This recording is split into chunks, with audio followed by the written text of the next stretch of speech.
The 9 Years Podcast.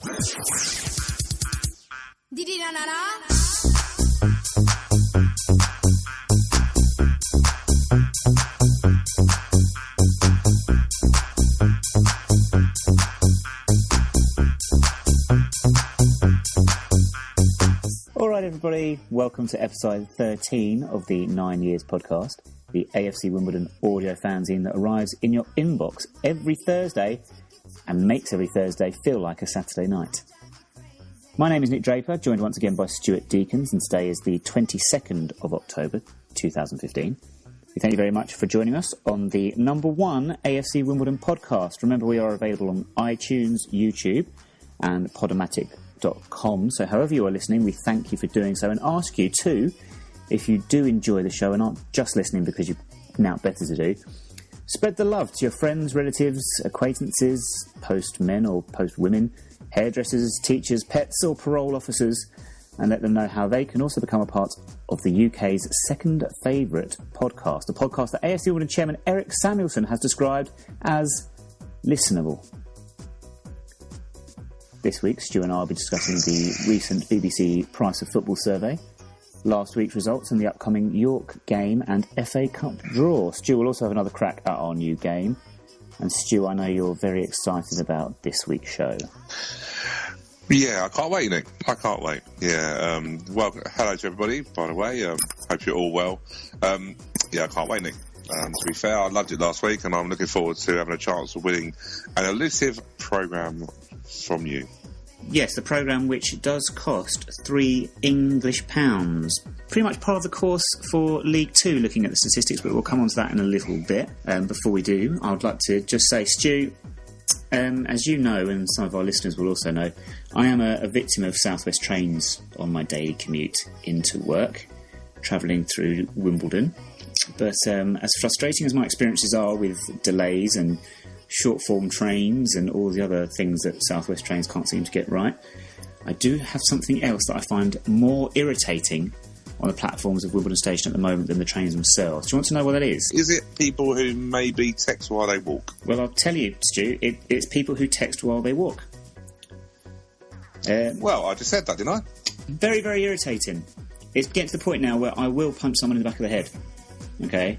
As we're walking down Wimbledon Station, platform 8, right, about 6 o'clock in the evening, it's very busy. There's not really much room for manoeuvre. People standing around waiting for trains, and I'm always stuck behind that person that is shuffling, ambling down the platform like a pigeon, totally unaware of the world around them, getting in my way. It's getting ridiculous now. But you know what? People in this country seem just totally oblivious to other people. This is not just happening on the trains, to be fair. This is what has annoyed me in this past week. This is happening everywhere. This is happening in the supermarket. This is happening walking down the road. This is even happening at football. It's getting ridiculous. So if you are one of these people that thinks that you can have a walk along the road whilst you're texting, maybe next time, do us a favour, be so oblivious to the world around you, just step out into the road and get smacked by a car, and then problem solved for me. Thank you very much. You done now, you're a man. Sometimes you just have to get it out. Football then, and it's safe to say, Stu, it was a remarkable couple of games we experienced over Saturday and then the midweek trip to Accrington. 14 goals in 2 games. Unheard of, really, for this Wimbledon team, certainly since the turn of the year back in January, all the way through. Should we start with Morecambe on a Saturday? Let's get this one out of the way first of all. Let's start with there. We were both at that game, watching on in dismay, I think is fair to say, from the Tempest/Chemflow end. What did you make of the game as a whole? Yeah, well, Saturday seems so far away, doesn't it? It does now, yeah. After obviously we've had the 2 games back to back, but yeah, going back to Saturday, we started off really well. We've seen it come out really on a sort of high tempo. Got amongst Morecambe really early on, and then obviously got Andy Bartram out wide left on, and then cut in, done a great turn, cut inside, and then knocked it into the bottom corner. So it looked quite rosy, didn't it? But Morecambe, yeah, scoring quite a lot of goals this season, and they seem to hit us well on the counter-attack. Gave away.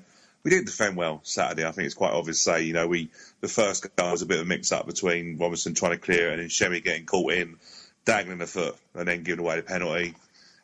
Second goal, yeah, it's one of the things we've always said. And to be fair, before before Wednesday night we were talking about just shoot from distance. We just don't do it, do we, Nick? We don't. And the goal goes in. I suppose now, obviously, now looking sort of in looking back, we now know obviously James Shea has a bit of a groin injury. Do we know if he slipped? Do we know? We sort of looked. I've said a few times over the last couple of weeks. He set a really high standard from what he was doing last season. This season just doesn't seem to be with it, which now makes sense really because his kicking game hasn't been as good as it has been. And you just wonder sometimes, little bits and pieces, is he not setting off properly with a groin injury? But yeah, second goal went in, and it sort of all went against us, didn't it? You know, we started chasing the game. Referee seemed to want to book anybody and everybody in the first half, and really made it. Sorry? He booked me. Well, yeah. He came into stand and booked me for, I don't know, I wasn't standing straight enough or something. It just become bitty, and in all fairness, he made Morecambe's job easier because Morecambe didn't really want a game that was going to be flowing. They wanted a stop-start game. Yeah. But then we got, the third goal, set piece, decent ball in. But, yeah, it's avoidable. It's avoidable. And then, second half we... Sorry, Stu, do you think that with the third goal, it was a great ball in, but conceding a lot of goals from balls in the box and everything, and we're talking about James Shea and maybe not commanding his box as well as he did last season, is the injury, has that affected his confidence in those situations? And is that why it was a great ball in for the third goal, but could he have dealt with it better, or in other instances, is it affecting his confidence for these matters? Possibly. With a groin injury, I'd imagine just setting off and moving around a little. I'm sure he's either taking an injection or making sure he's protecting it. To be fair, when the ball went in, it was an in-swinging ball, wasn't it? It was a very flat ball, and I suppose realistically would he have come out for it because there was bodies in the way. He's going to have to come through bodies. But I agree. Last year he was coming out for crosses and being very commanding, wasn't he? But yeah, so went into half-time, we come out, got the goal, got back to 3-2, which looked a bit offside from Lyle Taylor, although he didn't claim it in the end, did he? Barrow got the goal. Funny that. Yeah. And then we just decided, then we went for it, chucked the forwards on, and then we just gave away two stupid goals. And I think anyone who watched, obviously, it was there or watched it on the replay, might have missed the fact that George Frankham seemed to get, for the fifth goal, caught in no man's land, got surrounded by three players, broken us, and then walking it into the net. And I think after that, I just laughed my head off thinking that just sums up what the afternoon was, wasn't it, really, on Saturday? It was. George Frankham's moment there where he sort of turned down a blind alley and ended up being hounded by three Morecambe players with nowhere to go. It seemed to stem from the fact that he wanted to take the ball onto his right foot as opposed to cutting into his left foot, which again suggests another confidence thing. And it did look at times maybe in that second half where confidence, and especially when it comes to us having shots as well, it seems to be it's the easier option sometimes to pass the ball and pass responsibility on when you're in a good position, which hinted at a bit of a lack of confidence heading into the Accrington game. Safe to say that following the Morecambe game, having let him 5 at home, we went into that game a little bit apprehensive. Yeah, we did.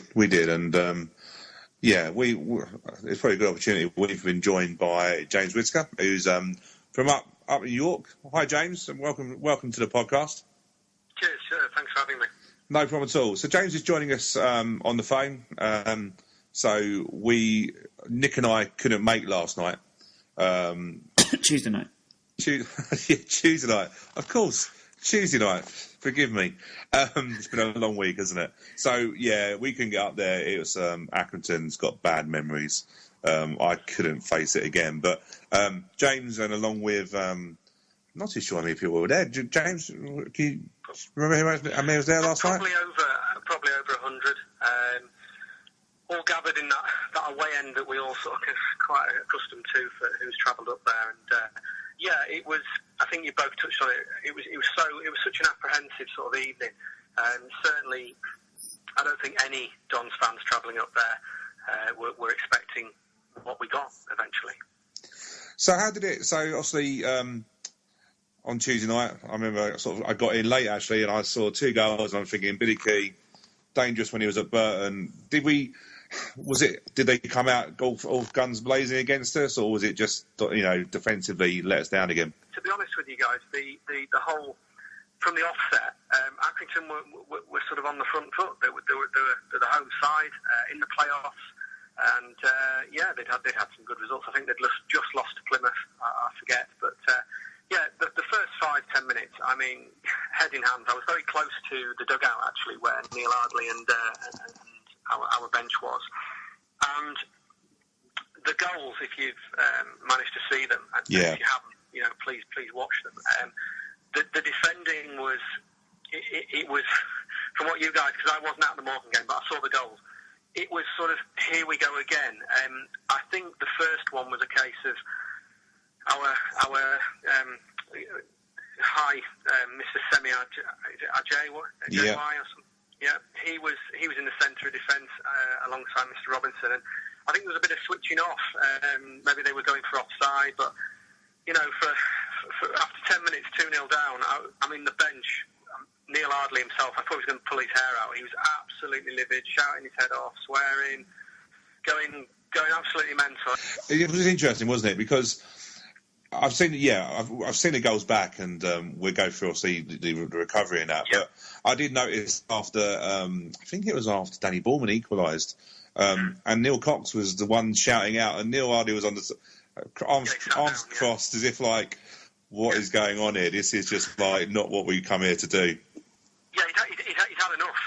From what I'd seen, he'd had enough, and he was absolutely blazing. Now, without getting too into what's going on the training field and what's being put across onto the field play when it comes to match day, the bottom line was that you've hit the nail on the head. Bourman's goal, I was sat with the Accrington fans and I gave out a big yes, forgetting my place, and it was a superb strike. It's what you want to see from any sort of box-to-box midfielder, and what a superb way to get back into the game. However, because of how things have been going of late with the Wimbledon team, great on paper, looks great, but actually what we've been doing in the defending side of things, and also taking leads and not keeping them or whatever, it was just a case of, we're 2-1 back into this, but are we really going to get back into 2-2? I felt not, and lo and behold, we switch off again, and it continues. Down up towards half time. I think it was at 3-2. I was just thinking, have we got enough? But I think it was Lyle Taylor put one in from George Frankham, who you mentioned previously had a bad, safe to say, had a bad game against Morecambe, and credit to the guy. George Frankham ran his absolute legs off, and credit to him. I actually spoke to him after the game, and it's always good to see a Wimbledon player sort of who's not been in form put in a shift like he did, and he did, and he actually put the cross in. Although I think it was along the ground for Taylor's first goal. Yeah. It was a cross in. He got the cross in, and that's what he's there for. And yes, he's out of form at the moment, but hopefully. From what I saw on the bench, we're encouraging him too. He had one of his better games, and hopefully going on to York game he'll do that. But as I say, got down back to 3-2, and when it got to 3-3, for me there was only one team in my gut feeling who was going to win it, and that was going to be us. Obviously, it ended out that we did win the game. Lyle Taylor, 2 goals and a hand, a great ball in for Danny Bourman running in from deep. Super. Yeah, how was he last night? It looked awesome. Yeah, absolutely. If I'm looking at the team sheet now, and going through, and I will keep this brief. And the likes of Lyle Taylor, he was my man of the match. James, really appreciate that. Really appreciate you joining us. Obviously, we're at York on this coming Saturday. I'm sure you're going to be there. It's your local game, isn't it? It is. It's not far at all, and I hope. I know a lot of the Wombles fans like York, as it is not encouraging everyone to drink alcohol, but there are some fine ale places in York and nice restaurants, and I'm sure, hopefully buoyed by a good Don's performance, as we usually get at York, and they are in dire straits at the moment to York City. Yeah. So we really got to seize the opportunity this weekend, gents. I know we can. I think we're going to win. Of course, football's a funny old game, but I really do think that we're buoyed by that win at Accrington. And if we play with any conviction that we did in the second half at Accrington, I can see us getting 3 points. Yeah, definitely. I think if we show the same character as we did at Accrington, we should be on to a winner on Saturday. But thank you very much, James, for giving us a lowdown from Accrington. Before you go, if you just want to listen in whilst I ask Stu just very quickly, your hero and villain of the week. Me? I think Lyle Taylor, for me, over both games. I think Lyle, as James rightly said, I think Lyle's got the bit between his teeth. He looks fit. That 3-week break, I think, the sending off in a way probably done him good, got him on the training field and got him really firing. And for me now, Latte has got to be a first on that sheet. Who's going to play with him? Villain of the week, I still go back to Saturday. The referee was an absolute... I'll keep it clean, but he was challenging and he didn't do us any favours, and probably missed also a challenge that ended up with Andy Bartram obviously now out for reportedly about 6 weeks. Yeah, so that would be mine. But yeah, looking forward to York now, and we're going for the playoffs now, Nick. Yeah, one game at a time, Stu. One game at a time. But thank you very much, Stu, and thank you very much, James. Fantastic, and hopefully we might catch up with you a bit later in the season as well. Thanks a lot. You are listening to the 9 Years Podcast, the podcast voted Rains Park's #1 audio entertainment show. Okay, last week the BBC released the result of its latest Price of Football survey. The BBC contacted 227 clubs, according to their press release, for the study, of which 200 were in England, Scotland, Northern Ireland and Wales, and another 27 in Europe, and it seems to be chiefly from Germany.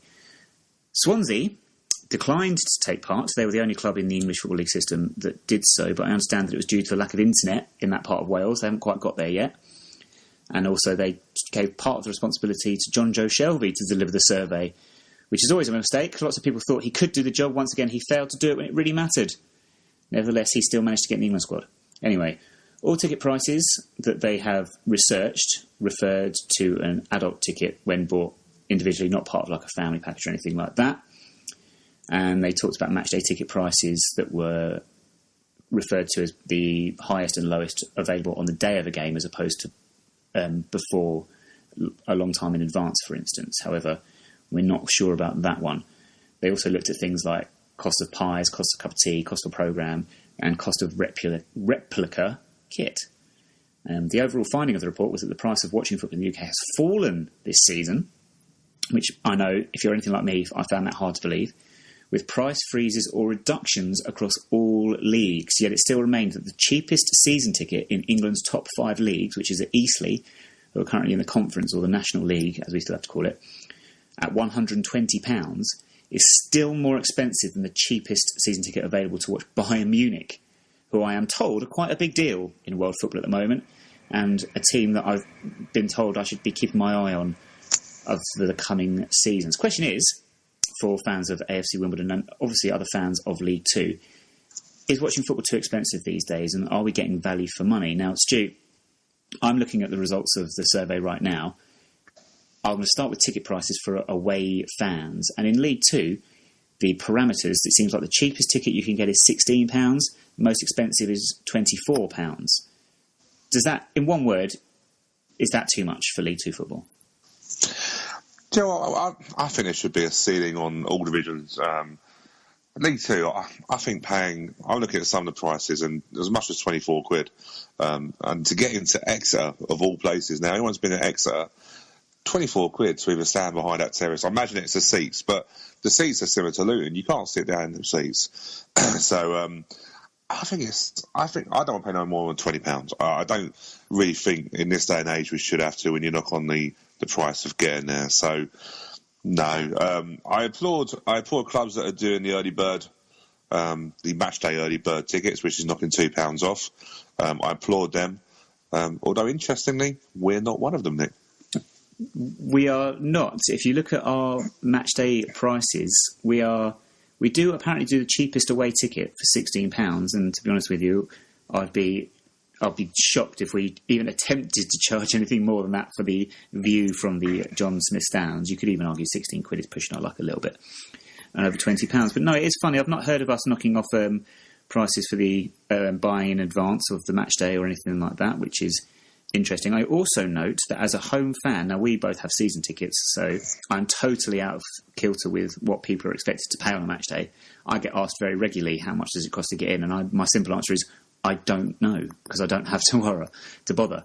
But if I look at the season tickets that we pay, it says here that our cheapest season ticket is £260, which is probably about the rate I pay, or you and I pay. Yeah. Most expensive being £430, and actually that's amongst the highest prices, I think, in the top 6 most expensive tickets you can purchase in League Two. And our cheapest season ticket, £260, is actually more expensive than Accrington Stanley's most expensive. Are we overcharging? Well, obviously our pricing has to be very competitive because, bearing in mind, obviously, as we both know, we're fans-owned clubs. So we haven't got any subsidising from any external companies or rich owners. So I suppose we have to be competitive. It's interesting, like Accrington, for argument's sake, if you look at them, they just love the numbers 2 and 0 because their cheapest season ticket is £200. You can pay £20 to get in on match day for a home fan. You can pay £20 to get in as an away fan. So they succeed to level it off, haven't they, and just put £20 and then actually, you know what, we times it by 10 and give you £200 for a cheapest season ticket. So I was surprised when I looked at Accrington to get £20 into the ground, which probably explains why sometimes they do have so low attendances, doesn't it? Yeah, I mean, to be honest with you, a flat rate for Accrington kind of makes sense in my head, having been there and knowing that in reality, where are you going to pay a premium to get the best seats, if you know what I mean? To be honest with you, there's not really a best view in that ground. It's so small and so compact. It kind of makes sense that they'll say everyone comes in for the same amount of money. I suppose with Accrington, if you look at it, we can probably, where you get the extra money they could probably charge is probably on the halfway line, which is something that similar we do, don't we? We charge a premium for anything on the halfway line. And to be fair, sitting in them tickets for some of the cup games we have, it's actually quite a good view, and I probably would pay the extra money. So I suppose Accrington are missing a trick there, but I suppose, as you say, they want to do a blanket fee for all sides of the ground. Yeah, I mean, I mentioned there, talking about our cheapest season ticket being more expensive than their most expensive. It's not, that's not me poking holes at the club whatsoever. If you look at our pricing, and in reality, we're splitting hairs if you look at League Two, because aside from a couple of maybe Exeter who seem to be charging a little bit more than most, especially when it comes to their season tickets, in reality there's such a small sort of difference between high and low pricing, really, and it seems fairly standardised across the division. It does seem, therefore, to, as you would expect, go up slightly as we go up through the divisions, season tickets increasing incrementally through League One, and then obviously into the Championship and then into the Premier League. But there was recently a campaign for the Premier League to cap away, it was a fan-led thing, to cap away tickets to £20. So obviously taking a leaf out of Accrington's book there. You're looking at some of the tickets that I'm seeing here in the Premier League, and it's no wonder that sort of we're looking at the prices that we are in League Two, because we take our lead from the top, don't you, and it trickles down. I mean, £20 seems very, very... £20 is still a fair amount of money, I think, for a Premier League, and that's pretty much the average in League Two. Yeah, if you look at the Premiership is an interesting one, and I look at, obviously we've all got friends who are Premiership fans, and to be fair, most of our friends, I know a few friends I've got at work, I've got quite a few friends actually, but at least 3 or 4. Yeah, at least 3 or 4, but of course my place, we've got Chelsea fans, Arsenal fans, Man U fans, you know, a lot. Mm-hmm. And it's interesting, when I chat to Chelsea fans, a lot of them can't afford to go to a game, or they pick their games. You know, I've got a friend who goes to sometimes Champions League when they're reducing it, when they're at the latter end of the Champions League, but can't afford to go all the time. You know, I used to go when Wimbledon obviously were back in the Premiership in my early sort of teens. I used to go home and away, and it was expensive at that time of year. But I look at it now, and I don't think I could afford to go home and away if I was now a Premiership fan. And you can understand why people now may watch their games on TV, and also see why we're attractive now to foreign fans. Because if you look at a lot of Premiership grounds now, they are populated by tourists. You know, I know a QPR fan who said when they got into the Premier League, they knocked up their prices. My friend paid £300 for the upper loft. And if anyone knows the QPR, the upper loft is probably the most crowded seating arrangement, even worse than Luton, Nick, believe it or not. QPR is a lot worse than Luton, but that's a lot worse. That's for my own reasons.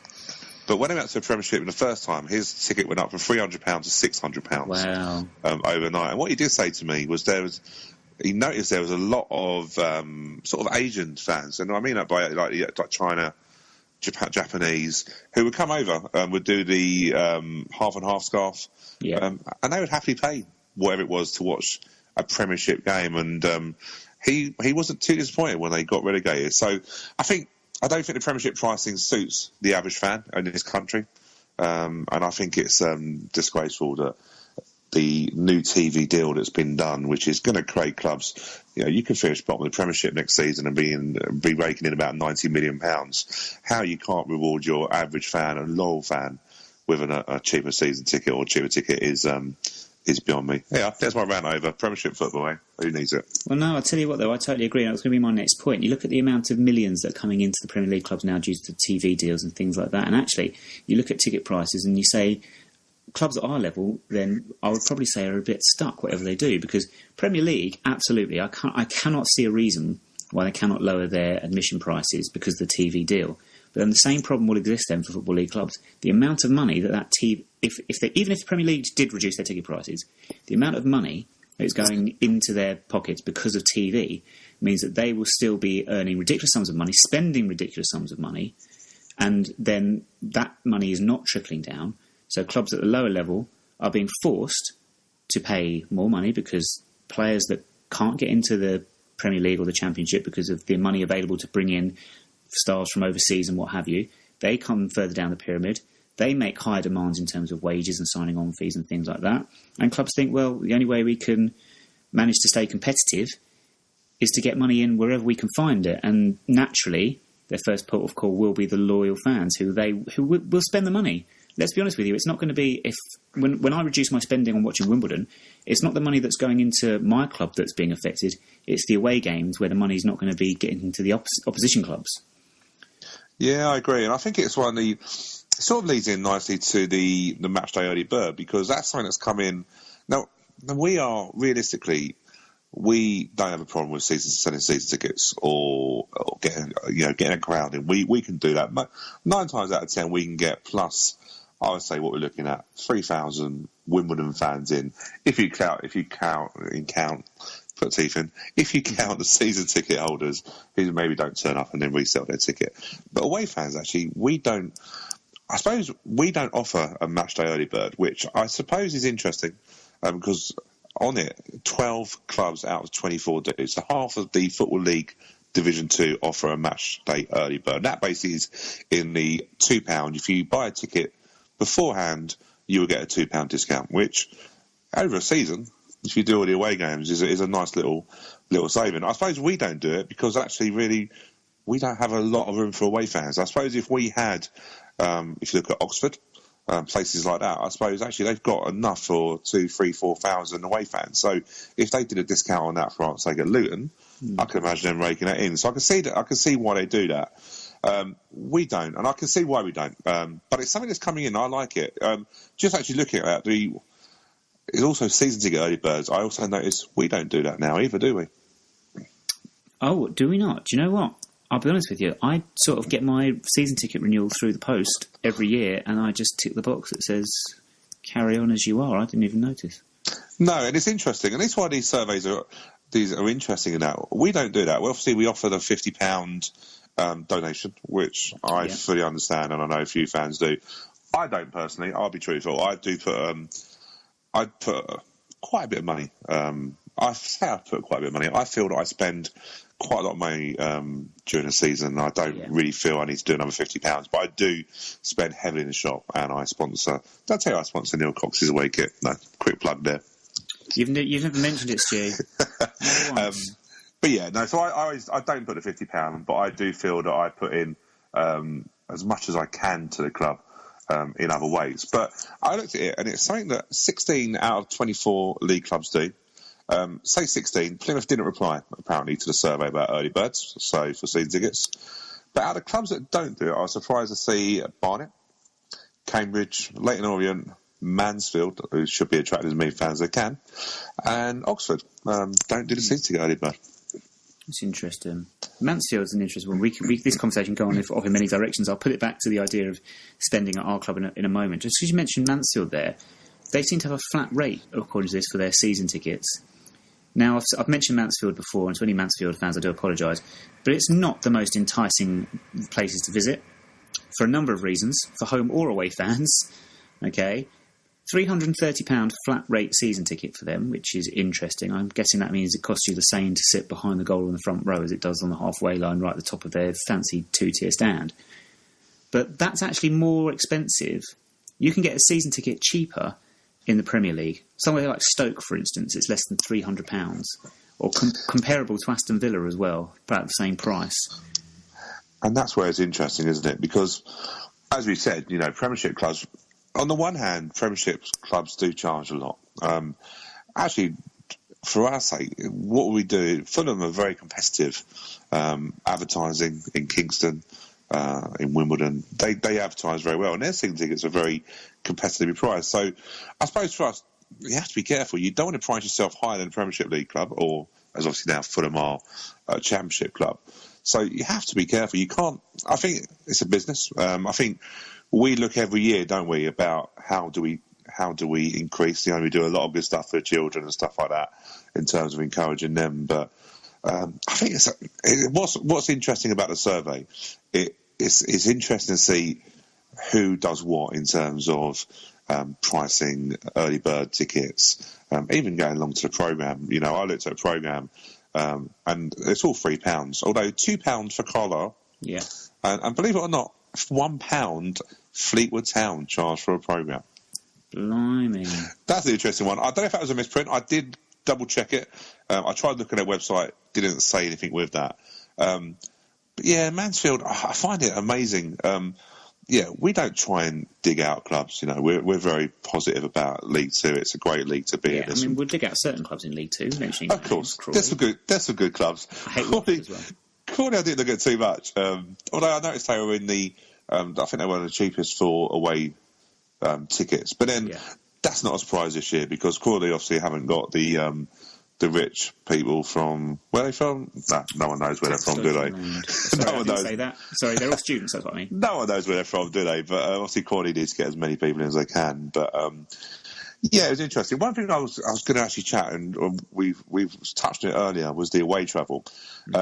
Hartlepool are the only team I noticed in League Two that do subsidised away travel on there. Interesting. Yeah, it's something that... I travel a lot, along with you, Nick, on coach travel. It's something that I've been saying for a little while. If we could anyway get a subsidised travel, Hartlepool do that. I noticed they charged £5 recently for their Capital Cup League One trip to Fleetwood, and they charged £5 for all their fans to get on a coach. And it was actually done by the owners of the club who did it as a incentive. Yeah.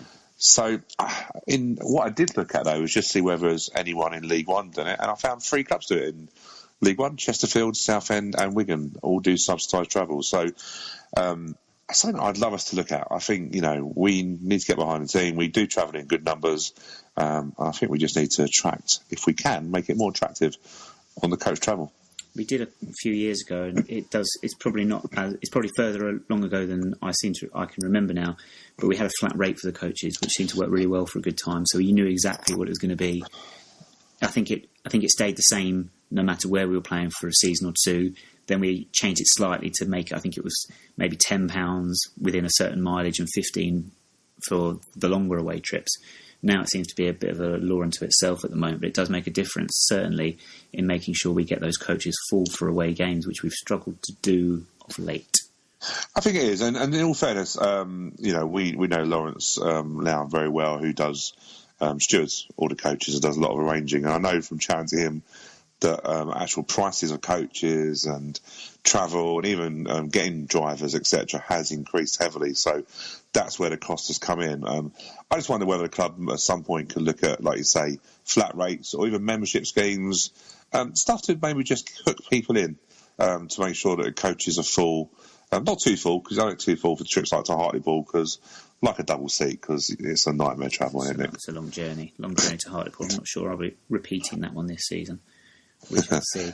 But it's all about sort of encouraging and support and things like that. There are many areas of which we do this, and we were touching on it earlier about money sort of going towards our club in our various ways as opposed to spending on away travel maybe to others.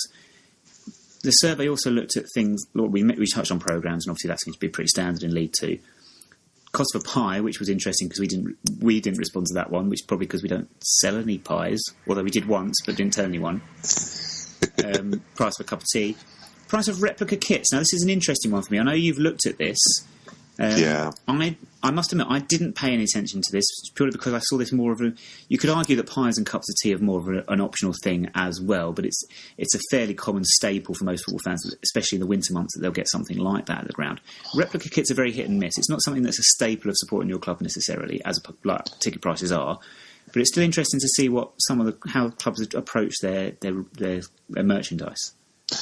Yeah, I think it is. Obviously, one of the things and I was in a club shop on Saturday, and I have to say the guys in the club shop do a terrific job because we sell some really good stuff and we sell very well. Now, if you go to any game at Kings Meadow, you'll notice that we have a lot of replica shirts.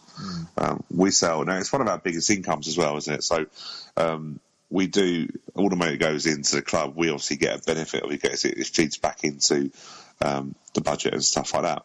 So I looked at, we are the cheapest for junior shirts at £25, which didn't surprise me, to be fair, because that's where our next generation of fans are, and we should be making sure they get their kits. And I noticed loads of junior tops around. Now, when I looked at the actual pricing, the dearest in the division is Barnet at £39.90. Where they get a 90 from, I don't know. But when you actually compared it against Barnet's adult top, they charge £49.90, so only a £10 difference between. And Barnet are not a club that I would imagine sell. No disrespect to Barnet fans as well, if you're listening in.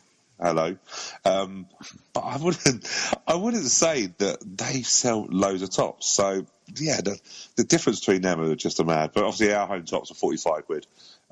But the quality is good. I spend quite a bit in the club shop, and I think the quality that we've got through.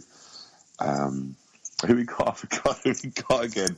My mind's gone blank. We have Admiral, Pony, Nike. I had a memory loss. It's such a good kit, and I forgot the manufacturer. Admiral, of course, may go and get it. So I just thought it was quite interesting. Look at the prices along there. Yeah. I'm trying to think of the other... Kappa, they used to make kits as well. Sorry, I'm just reading off kit makers now. I don't know why. Kappa, yeah, Kappa used to do kits, didn't they? There's a lot of... To be fair, though, if you look at a manufacturer of kits, and we've gone well off topic here, but actually, there's some really weird makes of kits nowadays. Like, not your standard, like... Used to be heavily populated, did it, by Nike, Admiral, Nike, Admiral got in there, Nike, Adidas. Yeah. But it's interesting now. Look at some of the suppliers of kits. It's definitely changing. Definitely, like I think Liverpool got a really weird manufacturer. Not one of the big boys at all. So like High Tech or something like that. New Balance, that's it. New Balance and people like that. High Tech. Yeah. Do you remember High Tech football boots? Oh dear, that's a worry. That. Well, yeah. Well, anyway, moving on. Showing my age now. Definitely. Generally, though, looking over things, sort of, and a quick glance over this really interesting. What we'll do is we'll tweet out the link at 9YIS podcast. We'll tweet out the link to all the results that were accumulated by the BBC. It's an interesting read just to sort of browse through and spot some of these things. And clearly, there are Premier League clubs do some decent prices when it comes to season tickets. They can offer decent season ticket prices, but generally, as a rule, if you look at their shirt prices and away tickets, it's insane amounts of money, which I cannot believe some of the figures I'm actually reading. Cheapest season ticket at Tottenham, £765. I mean, cheapest season ticket at Arsenal is over £1,000. Which, wow. Yeah. Looking down into our level, most expensive season ticket I think I saw was, I think it might have been Exeter or Notts County. Yeah. Exeter came in at £488. That was the... Oh, no, look. Bristol Rovers, sorry, £540. Okay. And that's interesting, because if you've been to Bristol Rovers' ground, to be fair, I don't know what... obviously, I've not actually looked at what Bristol Rovers are charging in terms of their away fans, but that view on the side is just like, if it rains, as one year Bristol Rovers, it absolutely chucked it down, didn't it? Yes, that was a fun train journey home. Yeah, and to be fair, I was all right, because I was behind the goal in their made-up... end, isn't it? It's like a marquee, isn't it? Yeah. Although I managed to have the only seat that seemed to have a hole in the marquee stand which just kept dripping down to the side of me, which was quite frustrating. Although when I did look over to a couple of mates who were standing in terracing, they just looked like drenched rats. It was cheers, Stu. It was quite funny, and we lost that game as well, didn't we? If I remember properly. Do you know what? As a day out, it was a really enjoyable day out, despite the fact that it started to rain at 3 p.m. and it stopped raining at 4:45 p.m. But between those two times, it bucketed it down. I got absolutely soaked to the skin. We lost, although we played all right that day, if I remember correctly. But the most frustrating thing about it was some of our fans in that open terrace who thought, yeah, I'll just stick an umbrella up. That would help. It was like, nobody behind you can see anything in the pitch now because you've decided to put an umbrella up. Who goes to football with an umbrella, Nick? Well, I've never been. I can honestly say I've never been to football with an umbrella. I do remember once famously walking from Putney Bridge train station to Craven Cottage and somebody we know stealing a pub table umbrella to keep them dry in the pouring rain. But we won't embarrass Nick Palmarsky like that. But to bring the conversation back round, last question then, yes or no, are we paying too much? Yes. There's no doubt we are. But will we continue to pay it? We will. On to our new quiz then, Stu. Now, we played this for the first time last week to a lot of high praise, and it seemed to go down very well with our listeners. This week, we'll do exactly the same, obviously a different set of questions. I will ask you a question. You don't answer the first one. And then the next question, you answer with the answer to the previous question. If you get to the end of all 15 or so questions, roughly 15 questions, I will buy you a £3 programme at the Hartlepool game on October 31st, which I believe is Halloween. Wow. Halloween already? Crikey, that'd be scary, wouldn't it? When we got Hartlepool. Do you know what would be even scarier? The fact we're kicking off at 2 o'clock again. Yeah, 2 o'clock. 2 o'clock was not good. Although Saturday was good. I did get home earlier and I could listen to the last hour on TalkSport with all the latest scores coming in, which I always quite enjoy when I used to go to away games. I do have to say about this 2 o'clock kickoff though. If we did this for travel reasons, okay, and we still haven't been told properly, why were Brentford able to kick off at 3 o'clock? I'm just going to suggest that if any club is going to likely change their kick-off time for a rugby international at Twickenham, Brentford might be the ones. Very good point. I'm sure it wasn't for commercial reasons or to try and get people in the bars afterwards to watch the game on the big screen. I'm sure it wasn't that. I'm sure. No, never do that. No, we'd never do that. Anyway, sorry, we digress. The quiz then. Should we just go straight into it? Yeah, I'll do well to get a 15, but hey, let's have a go. You'll do well to get one.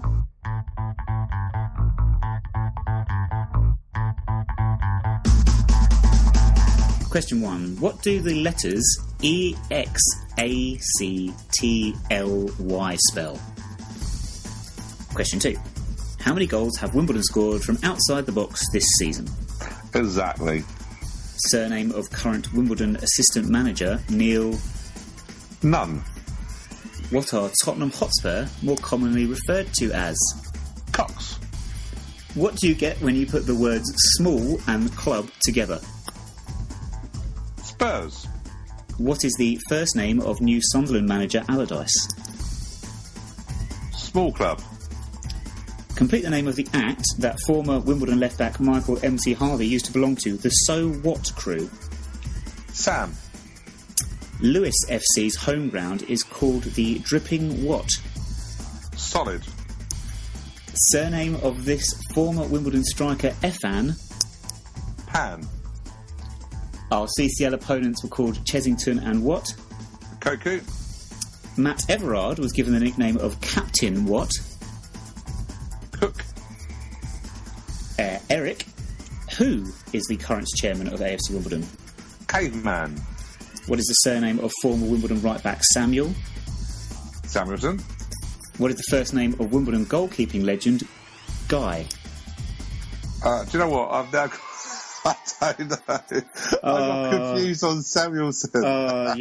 We were doing so well, Stu. Do you know what? I laughed because Sam Samuelson made you laugh. Made me laugh, and then I forgot to type the answer or remember what the question was for the last one. No, you did well again. Did you know what? You did fairly well that time.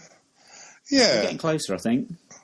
Well, yeah, I feel like it's like one of our team. It's like one of our players making a shot from outside the area. It's getting closer. It will happen eventually. Is it getting? When you say that, do you mean getting closer to actually one of those sort of close to the net, or are you thinking get close to the point where one of our players actually just takes a shot? Yeah, the latter. Yeah. The latter. Yeah. As I have always have a moan, anyone watches Channel 5 roundup of football action, have a look how many goals are scored from outside the area in League 2, and then have a look how many shots we take. Let's have a shot, people. Yes, hopefully we might have one this coming Saturday. If we look ahead, actually, to this week, well, before we get onto the football, this week the candidates for election to the Dons Trust Board were announced. There are 7 candidates standing for 6 places, and voting begins on November the 2nd. But just giving you a heads up for that, we'll be talking about that more over the next couple of weeks with the Dons Trust election, but it's very important if you are a Dons Trust member that I know you've been voting a lot recently with the Back in 2 Ticks campaign, but certainly this is, well, I would say just as important, really, to decide who we place our faith in running the club in. But anyway, also this Saturday we travel to York as well. Stu, are you on the way to Bootham Crescent or Kit Kat Crescent or whatever it's called these days?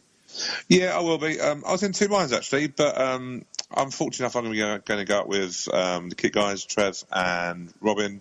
I'm going to go up with the Kit. The team are up by train on Saturday because it's such an easy journey from London into York. So they normally do the train. So I'll be going up with the Kit in the Kitmobile, as we discussed the other week with the guys. So, yeah, I'll be up with the Kit on bright and early, I think. I'm leaving. And, yeah, never a chore. Always fun to go up with the Kit and chat to the guys on the way up to hopefully 3 points from York. Do you want to venture a prediction at this stage? No, because I've done none. Fair enough. I don't blame you. I'm having a shocker as well. If anyone's still following me on the Ask a Prediction League, I am not doing very well. Let's just leave it at that. Updates from Saturday will be available on Don's Player, Radio WDON, check the official site, and obviously as well, Stu will be giving updates on the Periscope app and Twitter at AFCW Scope. I'm not going to make it to York, sadly. Finances shall dictate this. I am sort of thinking I might be able to cobble together enough cash to attend an FA Cup game, though, on Saturday, as it is the 4th qualifying round, which means that in a couple of days' time we shall know who our first-round opponents are. Now, obviously, we don't know the results of Saturday yet, so it's very open-ended. But, Stu, what's your sort of preference for an FA Cup first-round draw? Is it winnable home tie or glamorous away tie to a big club from League One? Or a non-league day in the middle of nowhere? What do you fancy? I'm a bit torn because the magic of the FA Cup is sometimes going to places that you've not been to before. So I remember looking last year and thinking, was it Exeter or something like that got drawn away up at Life Spartans? Oh, yes. That was a little while ago, wasn't it? I remember it was a TV game. I can't remember who it was. It was a League 2 team, I remember, because BBC One showed it live. I think Hartlepool were at home to Blythe, I know that much, and got knocked out. That was on TV. And Exeter were at Warrington Town. Actually, I'm mistaken. Yeah, Warrington Town, wasn't it? Sorry. Yeah. And I looked at it and thought, do you know what? They can get money from the FA Cup pool because it's a live game. Yeah. So even though they get knocked out, they've still got more money. I always see it's the magic of the FA Cup. But after last year's Liverpool tie, you want to basically get a big team down at your place. And you want to also get as much money as you can out of. Because let's be fair, it's a money business for us. You know, if we could get one of them glamour ties, it could be a difference between us strengthening the team at Christmas or not. So I suppose my heart would love to say, let's get a romantic trip to a non-league club we've not been to, somewhere up north on a Friday night or something for the cameras. But realistically, I want a rubbish team at home in the first round. I have a feeling, because we don't really have too much luck with cup draws, I think Liverpool sort of arrested that slide, but as a general rule we don't. We'll probably get someone like Swindon away, you know what I mean? Like a team we've been to, a ground we've been to, and it's a rubbish day out. Yeah, and it's the FA Cup, isn't it? I must admit, travel-wise, I always look at travel. Travel's not too bad, actually, in November for games. I think it's only really Pompey away. And I think then the end of the month is Leyton Orient. So, in all fairness, I probably could just do with a home tie, and it gives us probably a bit of some home games. Although with our home form at the moment, it's not the greatest, is it? So, I don't know. I suppose there's some glamour ones. I just hope someone in the 4th round gets through who's not very good on a bad run, have a bit of a lucky day, and we get them and get an easy win and get into the 2nd round. I suppose that would be good enough for me.